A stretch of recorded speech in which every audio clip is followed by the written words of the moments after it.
એક વાત પૂછું? બોલે હું કઈ છે દીકરા? ઘરમાં આટલી બધી તૈયારી કેમ ચાલે છે? કાલે શ્રાદ્ધ છે દાદાનું. શ્રાદ્ધ એટલે શું? શ્રાદ્ધ એટલે પિતૃઓને તર્પણ. શું કામ? શું કામ?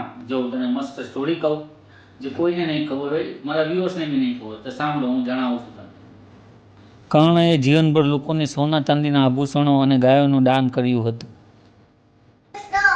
પણ પોતાના પિતૃઓને ક્યારેય ભોજનનું દાન આપી શક્યા નહીં.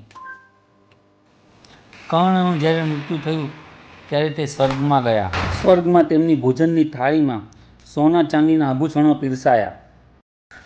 કર્ણએ ઇન્દ્રદેવને પૂછ્યું, મને ભોજન કેમ નથી મળતું? ઇન્દ્રદેવે કહ્યું, તમે જીવનભર સોનું ચાંદીના આભૂષણોનું દાન કર્યું છે, પણ પિતૃઓને ક્યારેય ભોજનનું દાન કર્યું નથી.